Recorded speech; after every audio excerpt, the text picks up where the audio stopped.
Ya, sudah terlihat belum ya?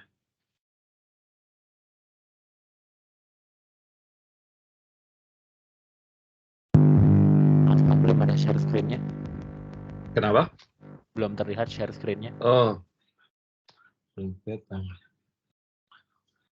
Oke, sudah kelihatan belum? Baik, sudah Pak. Oke.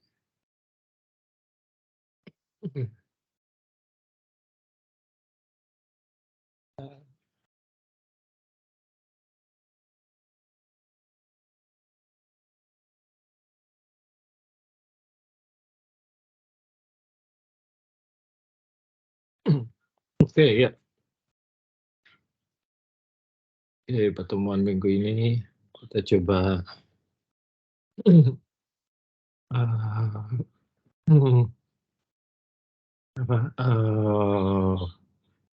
pelajari mengenai spectral decomposition ya. Spectral decomposition ini intinya untuk suatu metode untuk membantu kita dalam menginterpretasi data seismik ya. Ya bisa juga dilakukan untuk berbagai macam atribut ya sebenarnya. Namun yang paling umum biasanya untuk untuk atribut frekuensi gitu ya. Terus dapat juga dilakukan di data yang time migrated maupun depth migrated ya. Dan hasilnya adalah frekuensi dengan satuan hertz kalau dalam domain time ya, atau cycle per distance kalau dalam domain depth. Hasil dari spectral decomposition ini adalah komponen frekuensi dan fase. Biasanya yang dipakai adalah frekuensi komponennya ya, untuk interpretasi. Walaupun sebenarnya komponen fasenya juga mungkin saja dianalisa, tapi biasanya umumnya yang dipakai adalah frekuensi komponen.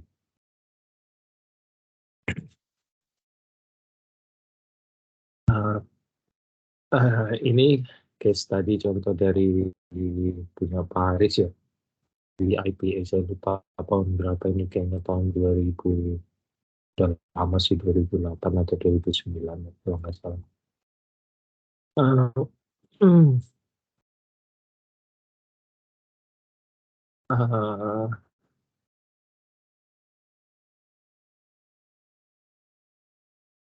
Ya, di sini kita akan coba lihat introduction ya, sedikit teori atau latar belakang mengenai spectral decomposition. Kemudian kita lihat beberapa metode ya. Di sini nanti kita akan coba lihat EMD, metode EMD untuk spectral decomposition. EMD ini panjangannya apa? Empirical mode decomposition. Ya. Kemudian selain metode yang umum ya, yang metode yang umum atau metode yang paling awal biasanya menggunakan Fourier transform ya, window Fourier transform, itu yang dulu dipopulerkan oleh apa rekan atau geofisik atau geoscientist dari BP ya, dengan metode menggunakan apa Fourier transform, window Fourier transform. Kemudian beberapa peneliti atau praktisi mengembangkan metode-metode lain selain Fourier transform, yaitu misalkan S-transform ya, yang akan kita coba bahas nanti, dan juga empirical mode decomposition atau EMD. Metode-metode lain biasanya yang umum sebenarnya dua ini juga nggak jarang juga sih digunakan ya, yang digunakan dalam praktisi atau software komersial gitu ya. Yang umum biasanya itu metode lain yang namanya continuous wavelet transform ya, atau CWT. Dan juga biasanya untuk yang high resolution itu pakai matching pursuit ya. Itu biasanya yang ada di software komersial sekarang. Ini nanti kita lihat aplikasinya dengan menggunakan EMD dan S-transform ya, untuk spectral decomposition. Kemudian hasil dan diskusi satu kesimpulan.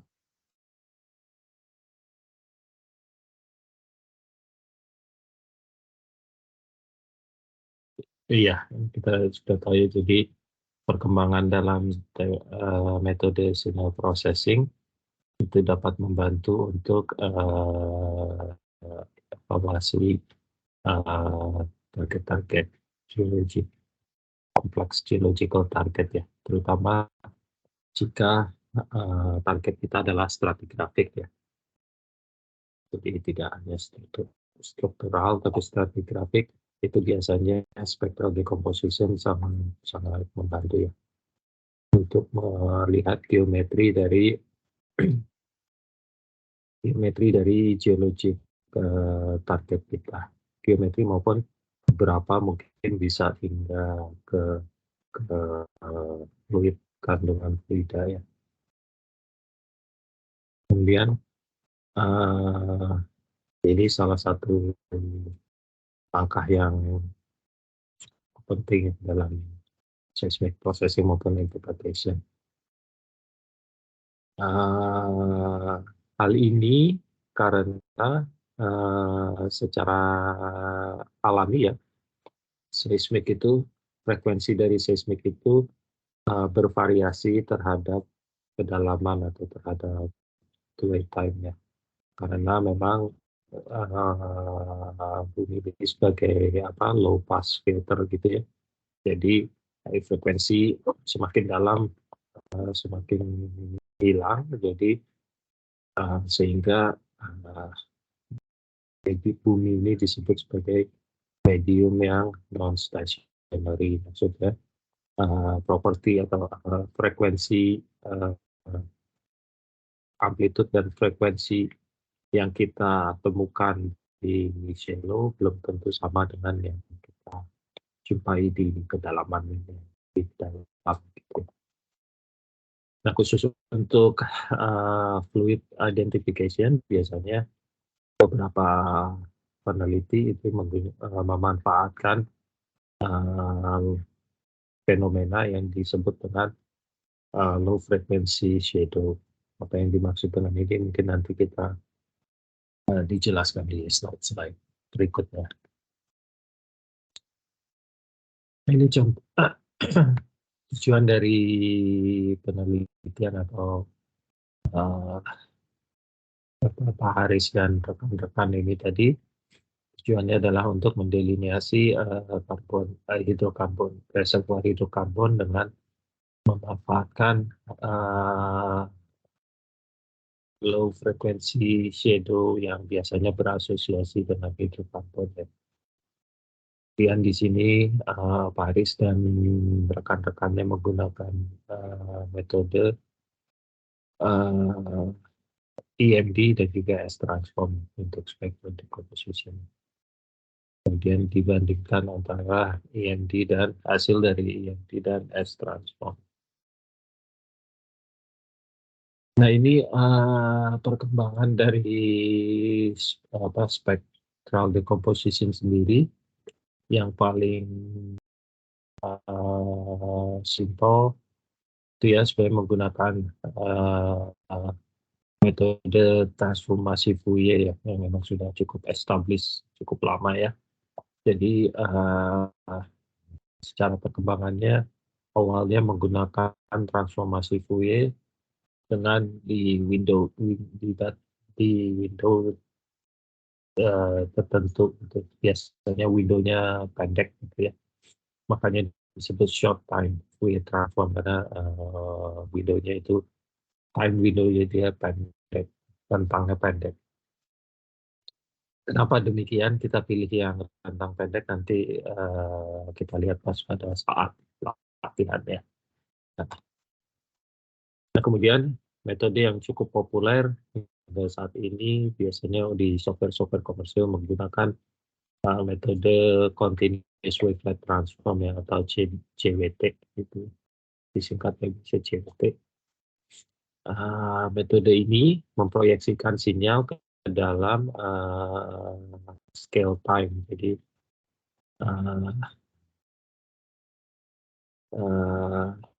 didecompose ke dalam transformasi wavelet gitu ya.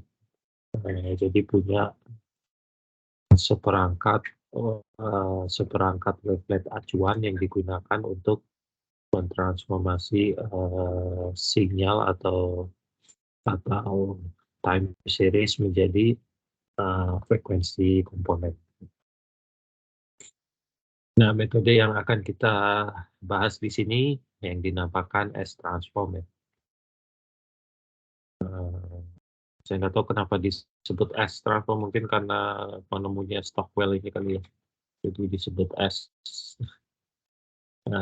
Mungkin kalau namanya yang lain mungkin diambil dari huruf depannya mungkin. Jadi S-transform ini kombinasi antara Fourier transform dengan wavelet transform sebenarnya. Jadi tidak menggunakan fixed window, tapi menggunakan Gaussian window gitu ya, Gaussian window seperti S-transform, sehingga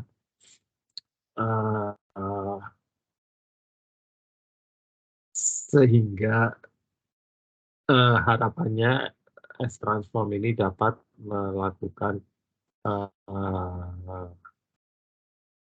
menghasilkan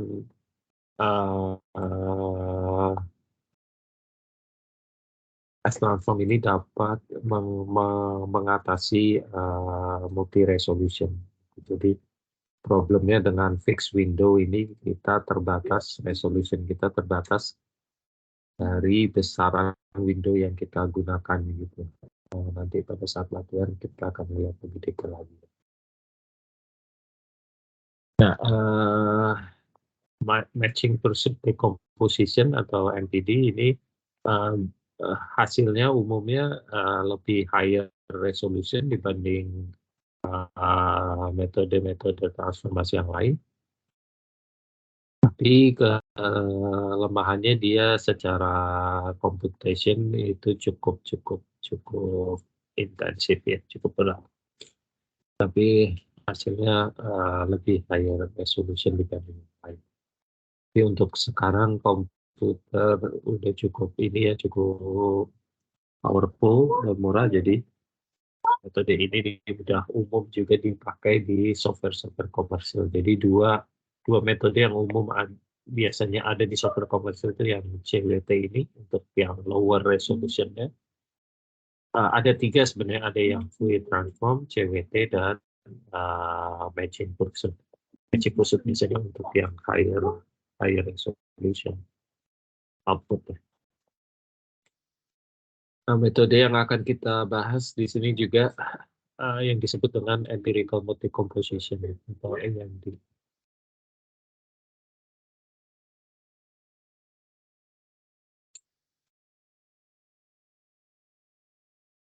Nah, ini contoh dari apa yang dinamakan low frequency shadow ya. Saya lupa, kayaknya diambil dari paper yang orang University of Houston kalau tidak salah. Nanti saya coba cari-cari referensinya. Jadi kalau kita punya penampang seismik ya, di sini ada mother faultnya, main faultnya gitu ya, main fault, dan ada antitetiknya. Kemudian di beberapa tempat itu ada bright spot ya. Kita lihat ada bright spot di seismik ya. Nah, biasanya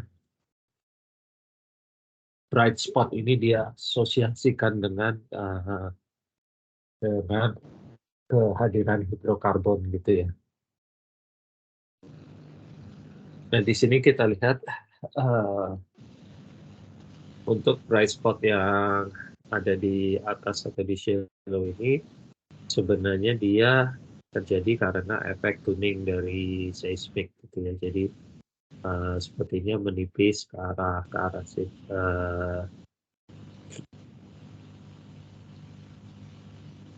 Menipis, lapisannya menipis sehingga menimbulkan efek tuning atau interferensi dari top dan base reflectionnya. Sedangkan yang di bawah ini sebenarnya ini yang benar-benar hidrokarbon. Nah, sekarang bagaimana membedakan antara yang bright spot akibat hidrokarbon maupun dengan yang bukan gitu ya. Ini makanya dilakukan spectral decomposition.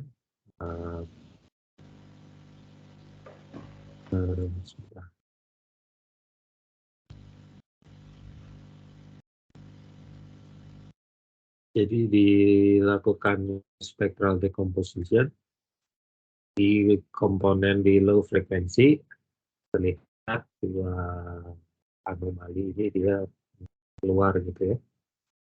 Dan ada beberapa anomali lagi yang lebih kecil gitu ya. Nah, kalau kita spectral decomposition atau kita decompose seismiknya ke higher frekuensi komponen, di sini terlihat yang bawah ini dia ternyata menghilang anomalinya. Yaitu kita tahu itu memang akibat hidrokarbon.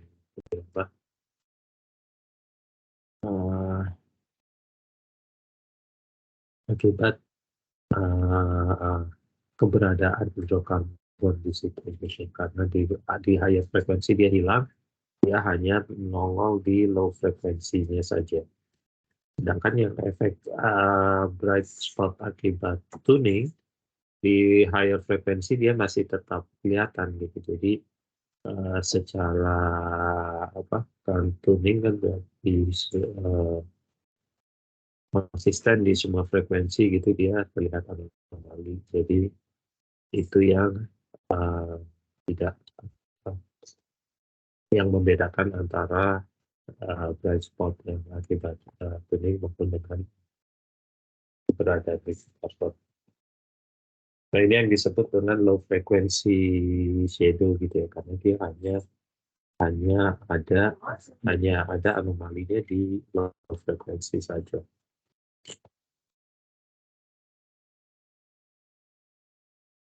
Bagaimana workflow-nya ini? Ya. Maaf Pak Bevriko, sebelumnya tadi saya sempat keluar soalnya ngehang gitu presentasinya. Boleh izin ke slide sebelumnya Pak buat saya screenshot aja Pak dari yang ini ke slide sebelumnya Pak, buat saya screenshot aja development sebelumnya lagi Pak. Sini. Objektif, oke, sebelumnya lagi. Terakhir saya ngehang di outline soalnya Pak. Introduction, oke. Oke, sudah saya ini Pak, record. Terima kasih Pak. Ya, oke. Oke. Nah, untuk workflow-nya sendiri kita perlu input seismic chip ya, seismic chip. Kemudian kita pilih area interestnya, either time ataupun lateral window. Kemudian kita lakukan spectral decomposition. Ini pakai ilmu transform. Terus kita lakukan slicing ya, horizon slices, time dan horizon slices, kemudian melakukan analisis dan interpretasi. Di sini dibandingkan dengan peta AI ya, dan data produksi sumber. dari evaluasi itu diidentifikasikan low frequency area atau area-area yang memiliki low frequency shadow gitu sebagai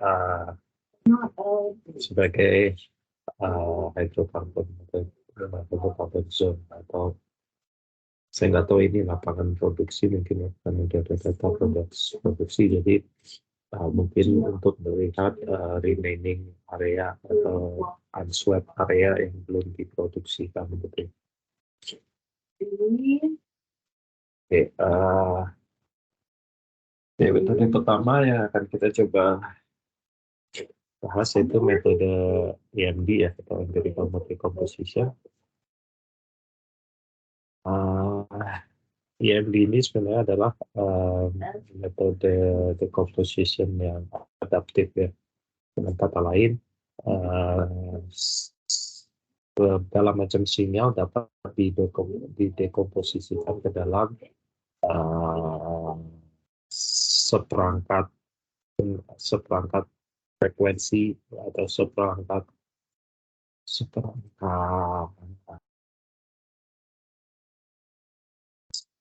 seperangkat sinyal gitu ya terdiri dari high dan low frekuensi. Nah, ini biasanya didesain untuk menghandle non-stationary ya, non-stationary. Jadi sinyal yang secara vertikal komponen frekuensi kontennya itu berubah.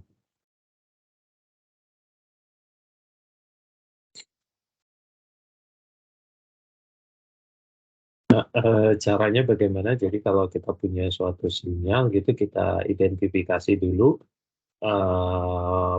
puncak-puncaknya atau peaknya dan juga lembah-lembahnya. Jadi kita identifikasikan peak dan trough-nya gitu ya. Jadi maksimal dan minimal dari sinyalnya. Kemudian kita buat envelope dari peak dan trough-nya. Jadi kita buat envelope. Kemudian kita hitung harga rata-rata dari sinyal tersebut dengan cara merata-ratakan amplitude dari upper envelope dan lower envelope. Kemudian kita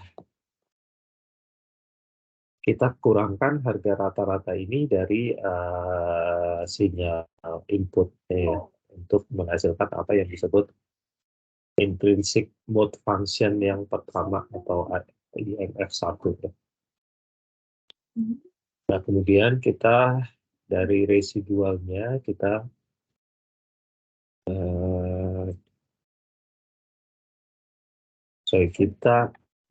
dari sinyal tersebut kita kurangi dengan IMF1-nya kita dapatkan residualnya. Kemudian residualnya kita treat sebagai input lagi. Jadi dari residual itu kita hitung peak dan trough-nya lagi, kita identifikasi lagi peak dan trough-nya, kemudian kita buat upper dan lower envelope-nya dan kita hitung harga mean value-nya lagi. Jadi sebenarnya dari poin ini kita ngulang lagi ke atas gitu ya. Jadi kalau secara gambar kita bisa gambarkan seperti ini. Jadi misalkan kita punya sinyal yang seperti di gambar A ini ya sinyalnya. Sebenarnya ini terdiri dari dua sinusoid gitu ya yang dengan memiliki amplitude dan frekuensi yang berbeda gitu. Sinyal A ini kemudian kita hitung, kita cari peaknya itu kan di sini, kemudian ada di sini, sini gitu ya, dan seterusnya. Sedangkan trough-nya itu atau lembahnya dia ada di sini, di sini, di sini, di sini, di sini, di sini, dan seterusnya. Nah, dari peak ini kita buat envelope, jadi kita buat envelope seperti di gambar peak ini ya. Jadi ini adalah envelope untuk peaknya yang sinusoid yang merah atas ini. Sedangkan yang sinusoid yang merah yang bawah ini adalah envelope dari trough-nya. Gitu ya, Mas ya. Ini envelope dari trough-nya atau minimumnya, minimalnya. Envelope dari minimalnya. Kemudian kita hitung harga rata-rata dari envelope atas dikurangi envelope bawah itu. Harga rata-rata dari envelope atas dan bawah itu yang garis putus-putus yang di tengah ini sebenarnya. Kelihatan ya, di antara envelope atas dan envelope bawah ini kan ada satu garis yang tipis nih, putus-putus. Ini adalah harga rata-rata dari envelope upper envelope dan lower envelope. Nah, jika kita kurangi input sinyal kita yang A dengan harga rata-rata envelope yang di B, itu kita dapatkan sinusoid atau sinyal yang di C. Gitu.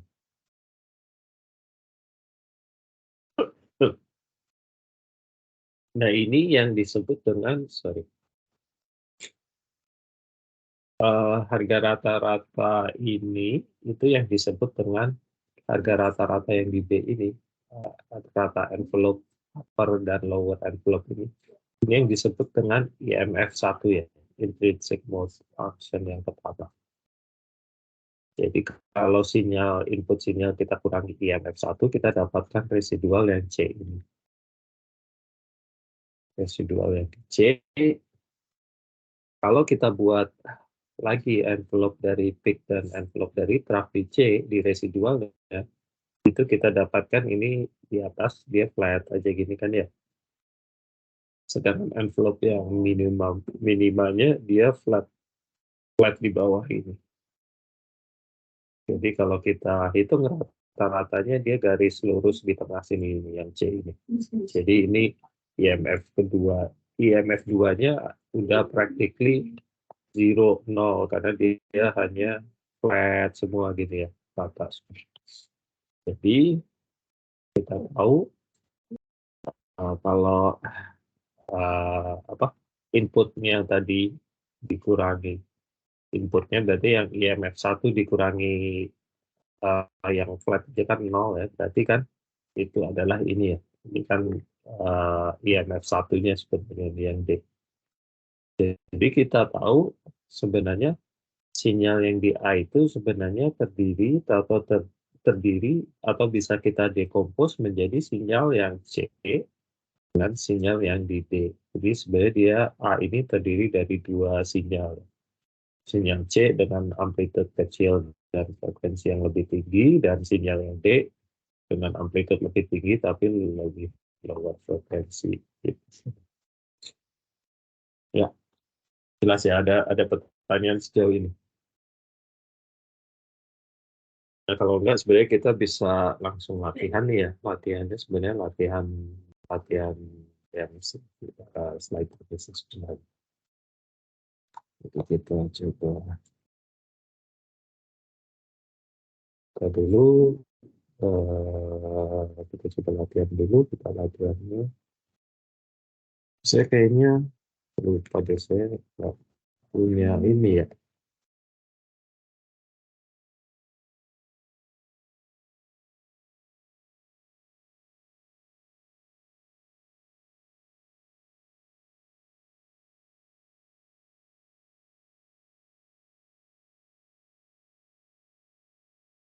Oke, kita coba dulu latihan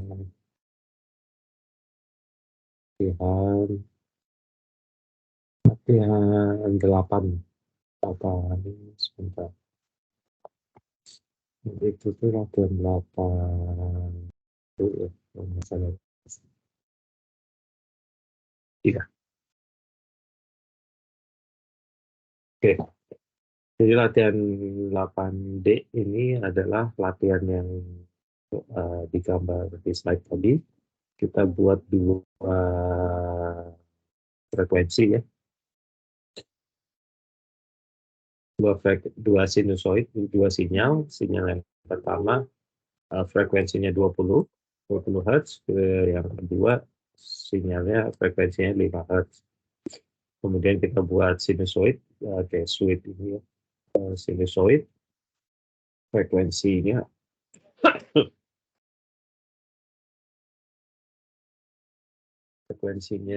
yang C adalah 20 Hz ya.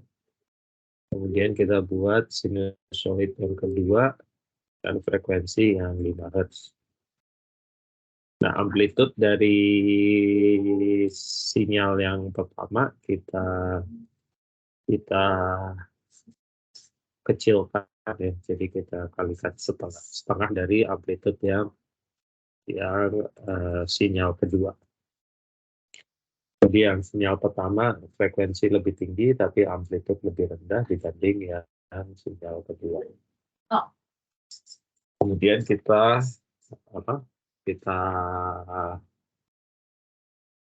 buat sinyal gabungannya yang gambar A tadi ya. A tadi sebenarnya adalah sinyal di C ditambah D ya. Sinyal yang C tambah D. Jadi kita plot hasilnya, kemudian kita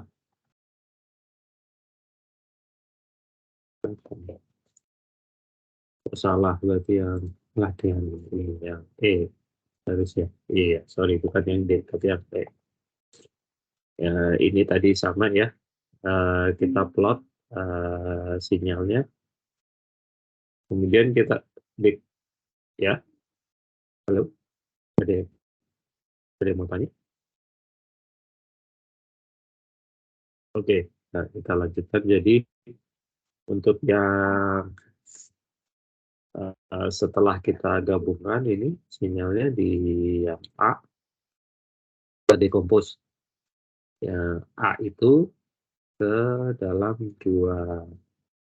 Di sini dua, berarti saya dekompos ke dalam dua IMF. Jadi IMF pertamanya itu yang pertama, IMF keduanya itu yang kedua, komponen keduanya. Kemudian kita rekonstruksi. Ini A estimate adalah C estimate C tambah estimate C. Nah ini kalau kita dekompos ke dalam dua IMF aja ya. Kalau kita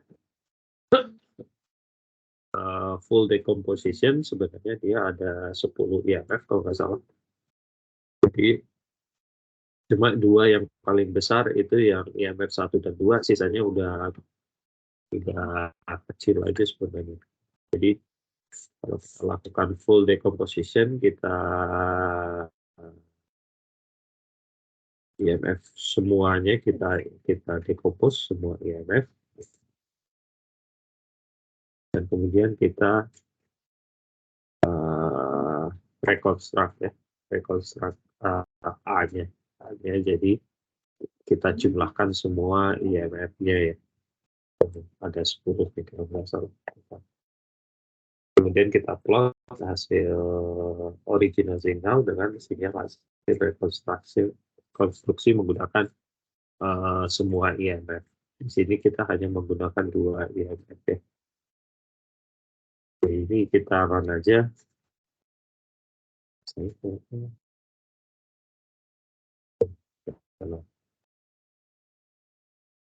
Oke, jadi ini yang gambar tadi ya, gambar A di slide ya.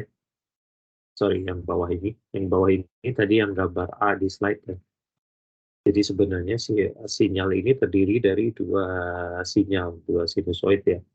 Satu yang frekuensi tinggi tapi amplitude-nya lebih kecil. Yang kedua, sinyal dengan lower frekuensi tapi amplitude-nya lebih besar.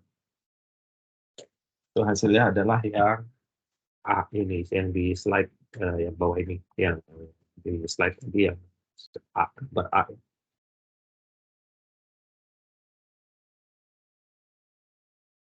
Nah sekarang kalau gambar atau sinyal A tadi kita coba dekompos menggunakan EMB, ini IMF satunya, ini dekompos hanya dua IMF, jadi ini IMF pertamanya seperti ini. Jadi sebenarnya dia udah deket ya dengan yang asli. Dan kemudian kalau kita decompose IMF keduanya, dia seperti ini. Jadi ini diambil envelope upper envelope-nya dan lower envelope-nya dirata-ratakan, dikurangi dengan rata-ratanya. Itu adalah hasilnya ini. Kalau kita jumlahkan dua IMF ini, kita lihat hasilnya hampir mirip seperti inputnya ya, cuma agak beda di sini. Di ujung-ujung amplitude-nya tidak sama persis. Hanya yang di tengah aja yang agak mirip ya. Nah ini yang ketiga sama sebenarnya, cuma ini dia ada 10 IMF kalau nggak salah di sini, cuma saya plot 2 aja sih. Tentu aja duanya sama ya, antara yang ini dengan ini, cuma sebenarnya ini originally ada 10 IMF. Cuma memang IMF ketiga dan seterusnya itu sudah makin kecil aja sebenarnya. Jadi makanya nggak saya tampilkan di sini. Sebenarnya dia cuma kecil, residual kecil aja. Nah ini kalau kita jumlahkan semua IMF ya ke 10-10-nya, itu hasilnya adalah yang paling bawah ini. Lihat ini adalah sama dengan input data kita ya. Jadi ini metode decomposition dengan menggunakan IMD. Jadi sinyal yang seperti ini dapat kita decompose menjadi practically dua sinusoid gitu ya.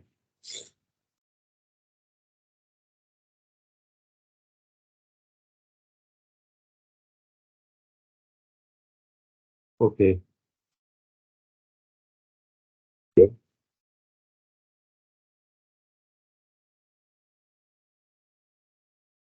Nah ini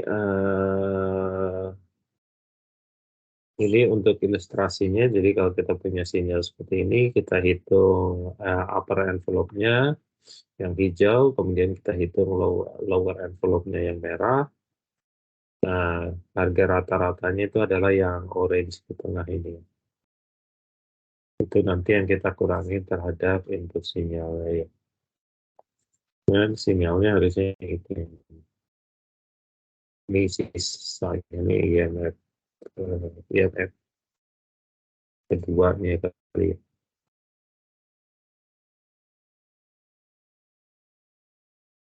Nah, kalau S transform itu sendiri apa? Ini mirip dengan transformasi Fourier, cuma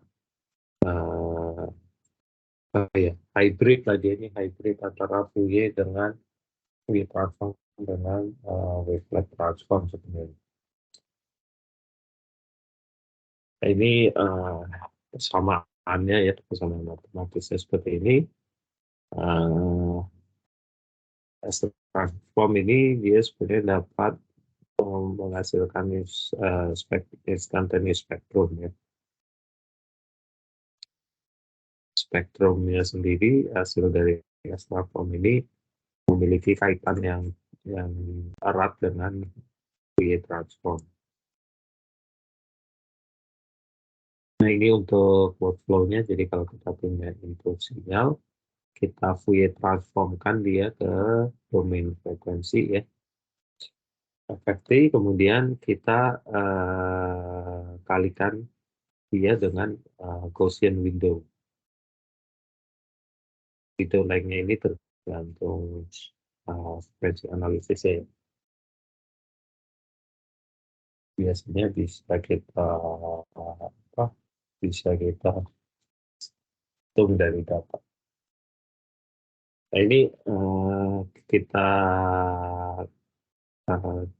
efektifkan transformasi Fourier transformkan ke masing-masing frekuensi komponen dan kemudian dikalikan dengan Gaussian window. G ini Gaussian window-nya, kalikan dengan spektrumnya, Kemudian hasil dari masing-masing spektrum tersebut kita lakukan inverse Fourier transform. Kita dapatkan amplitude-nya, kemudian kita samasikan atau kita gabungkan kembali untuk kita dapatkan time frequency map ya, namanya time frequency map.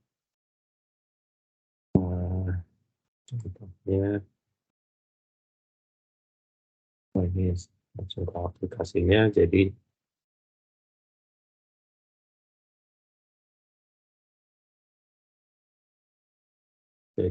ini tadi contohnya ini untuk sinyal yang ini ya.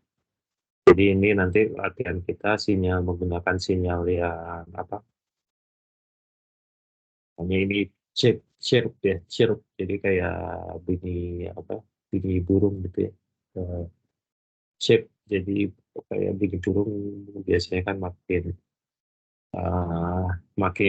lama makin nyaring gitu bunyinya ya. Jadi kalau dari awal bunyi burungnya dia agak rendah gitu ya, agak ngebas itu mungkin, tapi makin lama makin suaranya makin nyaring gitu. Jadi dari lower frekuensi ke higher frekuensi. Ya, itu ini yang untuk WMD. Nah, sinyalnya ini, sinyal chirping ini nanti dia didekompos menjadi 10 IMF ini. Kita lihat dari sini memang sekitar 5 ya, 5 IMF pertama aja yang cukup dominan, sisanya udah residual aja nih, kecil-kecil. Itu, dan ini hasilnya menggunakan apa? Energi ya, energi composition. Yang kanan ini decompose menggunakan S transform. Nah, jadi kita lihat kalau untuk dengan S transform itu semakin tinggi frekuensi, ini kan stepping ya frekuensinya ya, dari sini ke sini dia konstan frekuensi, sinusoidnya konstan. Dari time 0,5 sampai 1 dia konstan frekuensi, 1 sampai 1,5 juga konstan frekuensi, 1,5 sampai juga dia konstan frekuensi. Cuma makin tinggi gitu frekuensinya. Jadi di sini kita bisa lihat dia stepping ya, frekuensinya makin tinggi. Cuma memang di S transform, pada saat S transform, di komponen frekuensi yang tinggi, resolusinya itu makin jelek dia sebenarnya, karena dia makin, kita lihat makin melebar ini kan ya, dibanding yang di lower frekuensi. Ini kan cukup tajam gitu ya. Dan di sini dia jadi melebar. Kita agak nggak jelas ini sebenarnya frekuensi 60 atau 50 atau 70 gitu ya. Kalau di sini mungkin oke lah. Dan jelas mungkin ini 15 gitu ya. Jadi kalau kita bandingkan dengan EMD ini di semua frekuensi range dia cukup konstan gitu, resolusinya cukup baik. Bisa kita definisikan dengan baik gitu. Ya. Jadi dia tidak mengalami kendala seperti si S transform ini, di mana di higher frekuensi dia makin resolusinya makin jelek. Karena tetap pakai windowing tadi, karena tadi windownya pakai Gaussian window. Sedangkan kalau ND dia nggak pakai windowing, jadi makanya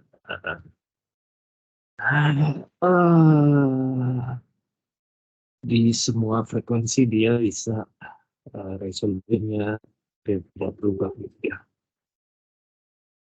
Ini aplikasinya contoh penggunaannya yang dilakukan oleh Pak Arif dan tim.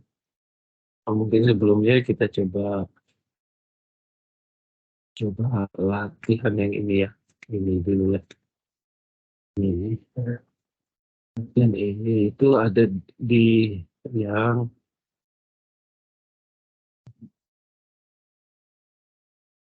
tutup aja.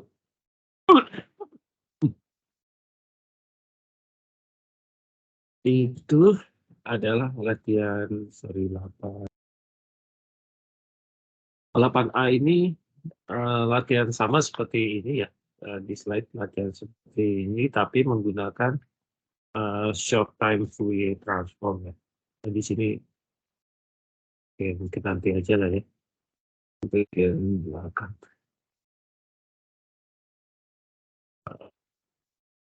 Kita coba bahas ini dulu.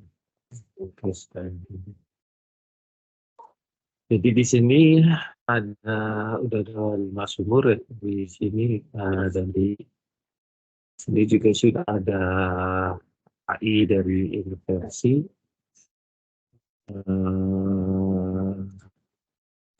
Kalau kita bandingkan slicing, ya. Pak, ini nge-freeze ya slide-nya? Apa di tempat saya aja ya? Iya, di saya juga masih PowerPoint-nya, Pak. Belum gambar yang ini, Octave-nya. Oh, mungkin seperti saya yang tadi juga, Pak, yang apa namanya, sempat nge-freeze juga. Oke, sebentar. Saya di horizon slicing belum ya, berarti. Ini di saya terlihatnya time series and EMF components. Teman-teman juga seperti itu? Oh, iya. Iya, sama juga. Oke, berarti sebentar ya. Saya unshare dulu. Baik.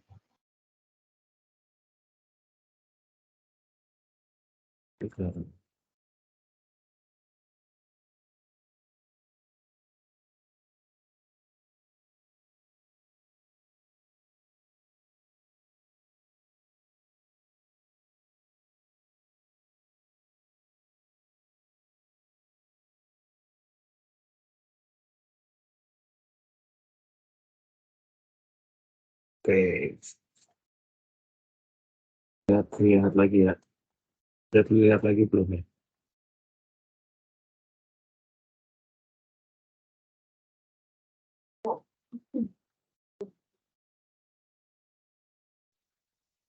Belum ada Pak sejauh ini Pak. Belum ada Pak. Ya, hitam full. Sudah. Ya.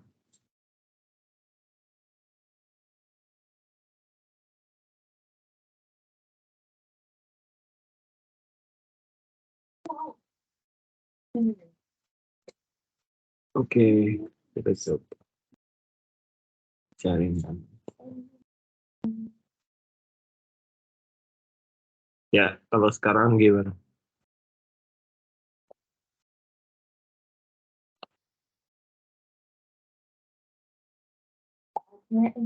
Udah terlihatkah sekarang?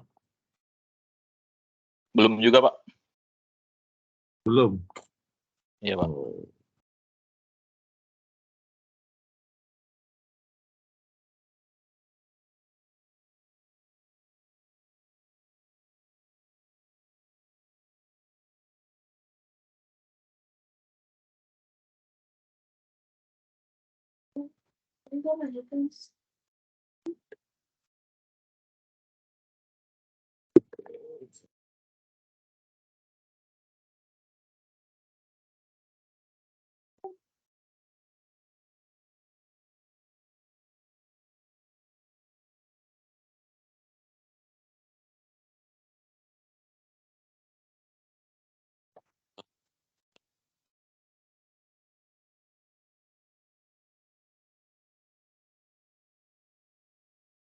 Oke, sudah terlihat belum sekarang ya? Baik, sudah Pak. Ya, Saya ini udah, Pak. Horizon slicing. Oke. Jadi boleh izin Pak, takutnya ada slide yang terlewat, boleh ke slide sebelumnya Pak, takutnya yang terlewat lagi. Oke. Sebentar, tadi sebelum freeze itu di mana ya? Di sini ya? Terakhir ya itu Di tadi ini Pak. ya? Time series and Di sini ya? EMF. Ya, ini Pak. Oke, jadi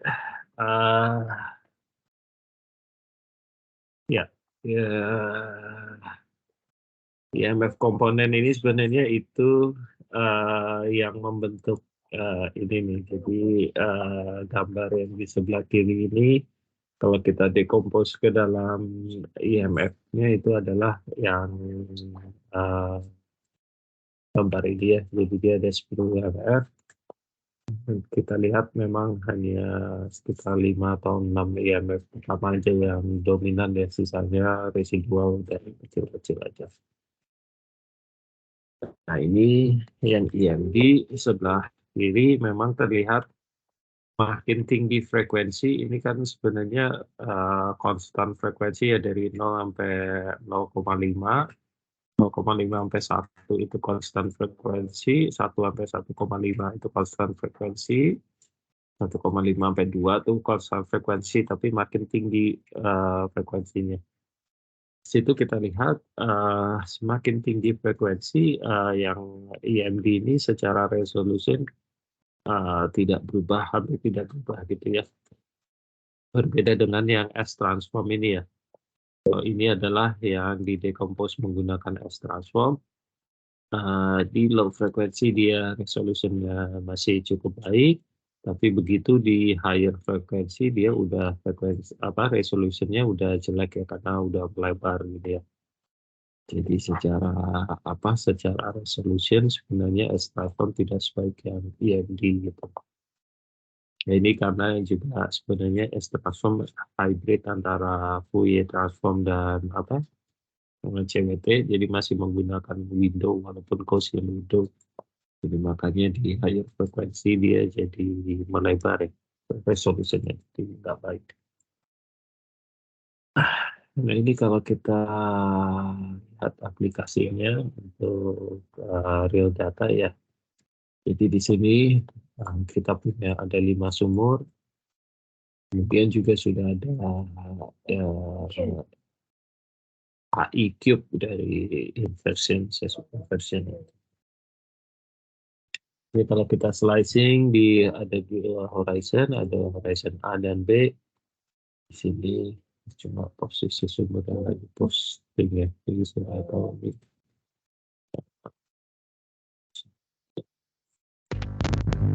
Maaf Pak Befriko, apakah Bapak sedang berbicara? Sebab tidak keluar suaranya. Tes, halo? Halo, tes. Oh enggak Pak, maaf, di saya. Kendalanya. Oke. Ya. Oke, jadi kita ada dua horizon, kita slicing seismiknya. Dari amplitude mungkin kayaknya tidak terlihat apa-apa ya. Mungkin apa juga nggak dipositif juga. Tapi secara ini mungkin nggak terlihat ya. Dan kalau kita lihat penampangnya juga ini arah inline dan cross line.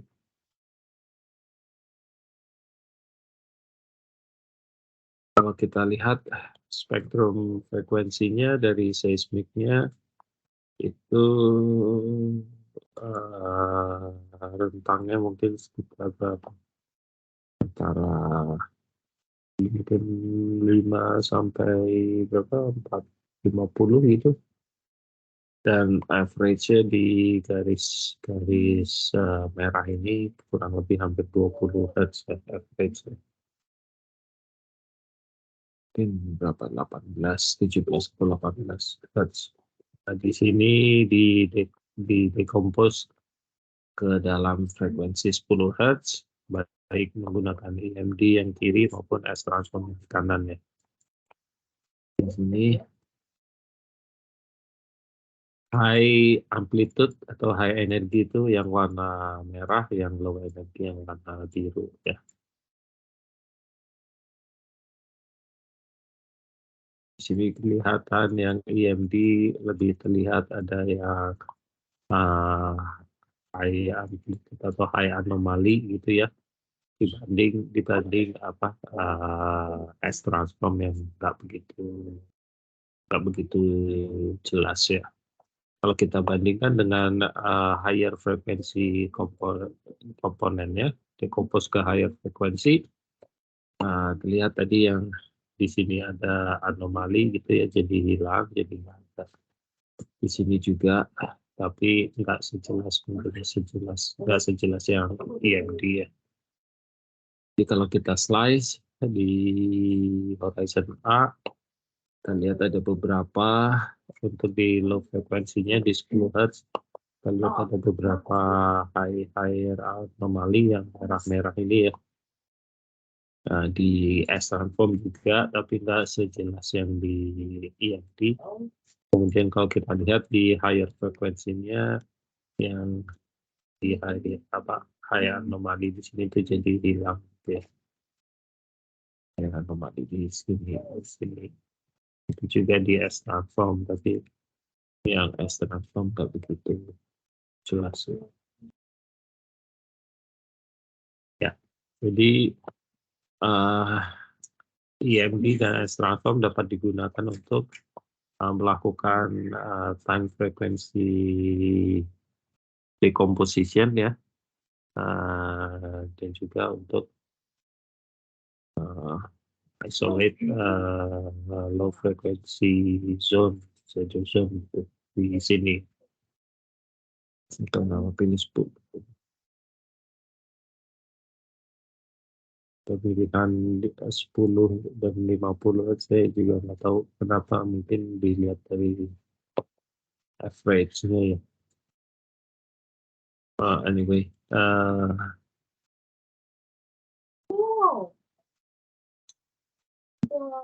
ya EMD menghasilkan resolution yang lebih baik ya, karena secara spektrum dia lebih tipis gitu ya dibandingkan S transform, dan untuk semua frekuensi komponen dia secara resolution hampir tidak berubah sebenarnya, beda dengan yang S transform ya.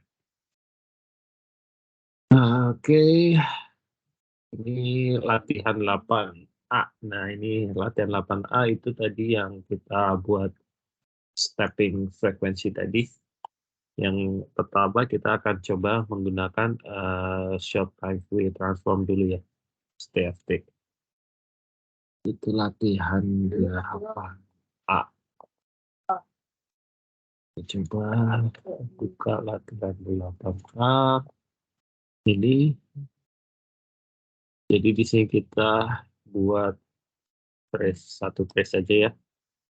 1000 sampel 1024, kemudian sekian kita punya 4 frekuensi dari start dari 30 sampai 4 setiap 4 setiap kayaknya setiap 30 ya, jadi 30 60 lupa. Saya lupa. Jadi oh ya, jadi 30, 60, 90, 120 kalau nggak salah frekuensinya. Oke, kemudian kita gunakan short time Fourier transform ya untuk decompose. Di sini kita pakai window 50 milisecond. Oke. Kemudian kita plot ininya, sinyalnya, dan time frequency map-nya. Kita coba run aja. Nah, ini di sini jadi kita punya 4 stepping frekuensi ya, 30, 60, 90, dan 120. Secara resolution sebenarnya yang STFT dia konstan ya, karena window-nya dia constant window, fixed window. Jadi secara resolution dia tidak berubah, makin tinggi frekuensi makin tetap sama. Cuma problemnya di mana di sini kita pakai 50 milisecond ya window-nya ya. Ini cukup baik sih. Sekarang kalau kita ganti coba window-nya 500 coba. Kita ganti pakai 500 ya. Kita lebarkan window-nya. Kita coba run lagi. Nah, ini hasilnya. Dibandingkan yang tadi, kalau kita bandingkan dengan sebelumnya.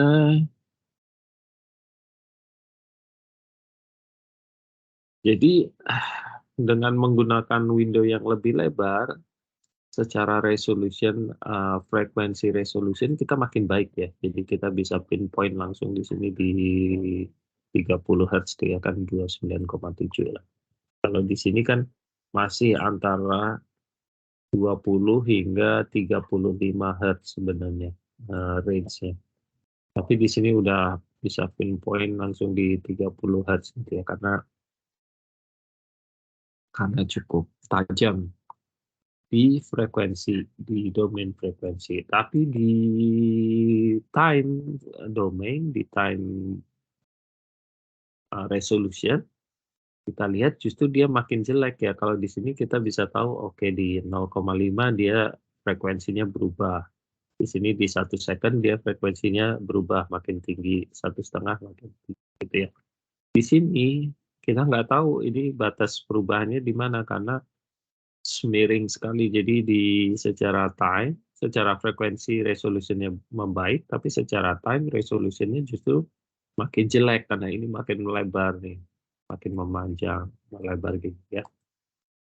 Jadi efek semakin lebar window yang kita gunakan untuk Fourier transform ya, secara resolution frekuensi makin bagus, tapi secara time resolution itu dia makin jelek. Nah, sebaliknya kalau window-nya kita kecilkan, coba tadi 50 kan ya, coba 5 gitu lah ya. Kalau window-nya kita kecilkan, di sini kita lihat efek yang sebaliknya. Jadi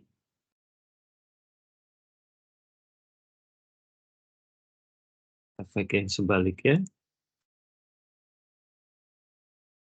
ini yang window tinggi ya, 500. Ini window kecil 5 milisecond. Kita lihat secara time resolution dia makin tegas ya pemisahnya dibandingkan yang di 50 juga dia lebih tegas gitu. Jadi kelihatan garis ya, kelihatan. Tapi secara frekuensi resolution dia makin jelek, kita nggak tahu ini apa, ini pokoknya antara 0 sampai 100 Hz saja gitu, padahal mungkin di sini kan ya. Namun secara frekuensi resolution dia makin jelek. Jadi semakin kecil window untuk Fourier transform, dia secara time resolution makin baik, tapi frekuensi resolusinya makin jelek gitu ya.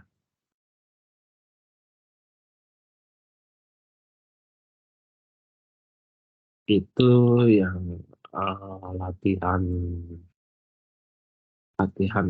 8A ini. Itu jadi dengan menggunakan ini 50 milisecond dia cukup baik gitulah ya. Dan di makin tinggi frekuensi dia nggak berubah karena emang window-nya fix window ya. Ini 10, contohnya saya 10, tadi kita pakai 5 ya. 10 di seperti ini secara time resolution makin baik, tapi untuk frekuensi resolution makin jelek. Dan ini kalau 500 milisecond, frekuensi resolutionnya baik, tapi time resolution jelek. Oke, latihan berikutnya kita coba menggunakan S transform ya. Itu yang 8B. Nah, di 8B sinyal yang sama, stepping 4 frekuensi, tapi kita mau gunakan S transform ya untuk decompose-nya. Saran aja.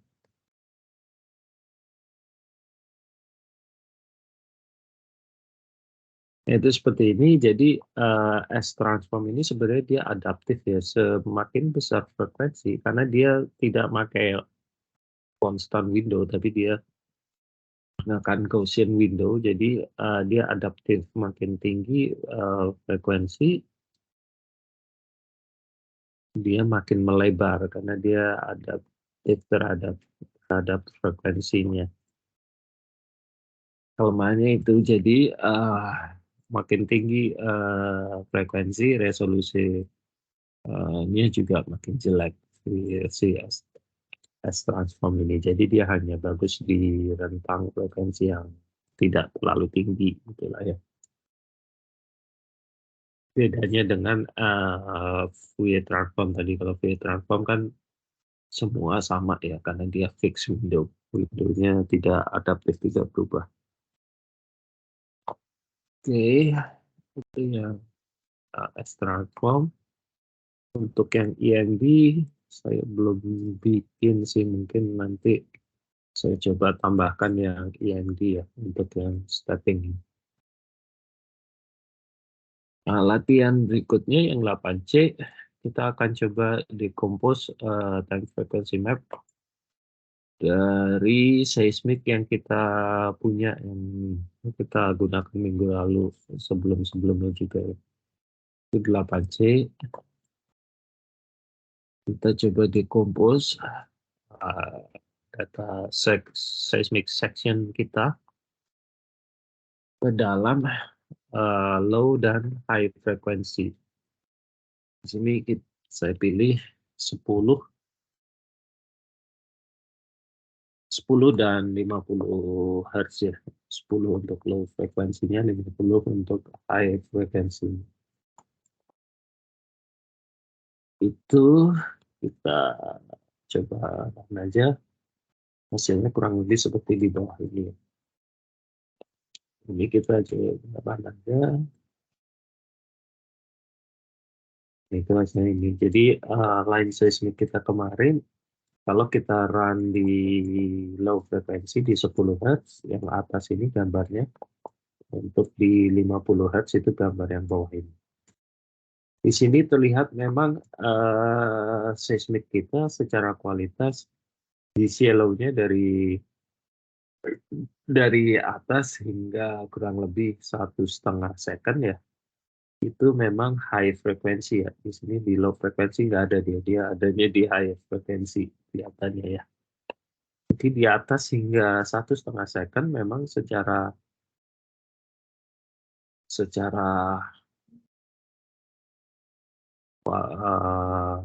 frekuensi dia high frekuensi di atas itu, di low malah nggak ada. Namun kebalikannya di bawah 1,5 second justru low frekuensi yang dominan ya. Jadi low frekuensinya baru mulai kelihatan, tapi high frekuensinya relatively di 1,5 second ke bawah hilang gitu ya.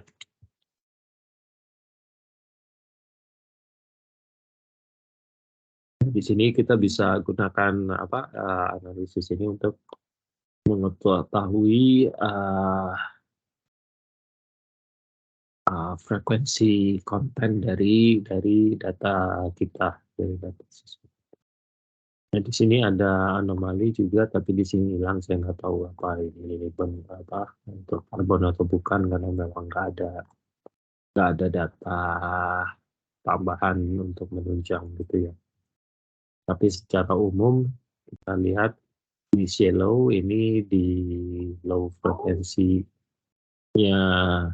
kosong gitu, nggak ada, tapi di high frekuensinya ada banyak. Jadi kita tahu di batasnya sekitar di 1,5 second ke bawah ini ya, baru yang low frekuensi baru keluar, sedangkan high frekuensinya justru menghilang.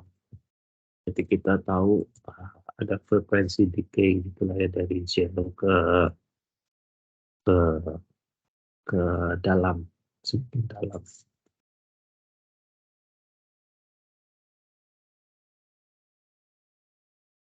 Oke, itu Itu 8D. Nah 8D-nya ini sebenarnya sama kayak yang 8E tadi, cuma kita gunakan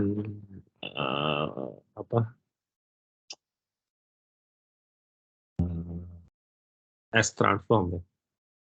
Kalau tadi kan kita pakai EMD ya, ini kita pakai S-transform cuma untuk melihat kalau memang ini adalah dua sinusoid gitu. Jadi yang sinusoid pertama 5 Hz di sini, yang kedua dia di 20 Hz. Jadi dari S-transform bisa terlihat juga ya memang sebenarnya sinyal yang di slide tadi yang di gambar A itu tadi itu sebenarnya terdiri dari dua komponen sinusoid yaitu 5 dan 10. 5 dan 20 Hz. Cuma secara amplitude yang memang yang 5 ini lebih strong ya karena warnanya merah gitu ya, ada merahnya, sedangkan yang ini cuma hijau aja, lebih lower amplitude.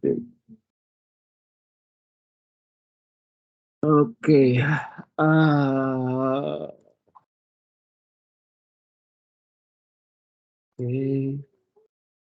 Ya, materi saya udah habis sampai sini. Itu aja. Ada pertanyaan sejauh ini?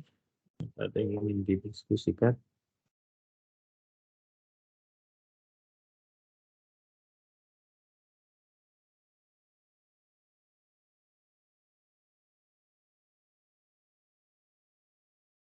Bahkan kalau tidak ada, kita akhiri dulu untuk minggu ini di sini. Jadi kita ketemu lagi minggu depan, insya Allah ya. Tapi nanti saya kabarin lagi ya minggu depan ya. Ada keluar kota lagi minggu depan. Jadi nanti kita kontak-kontakan ini lewat WA lah, ya janjian ya, untuk kuliah minggu depan ya. Oke. Kalau tidak ada pertanyaan, saya akhiri di sini. Selamat malam, sampai ketemu lagi di pertemuan berikutnya. Selamat malam semua. Terima kasih, Malam, Pak. Terima kasih. Terima kasih Bapak. Terima kasih. Terima kasih.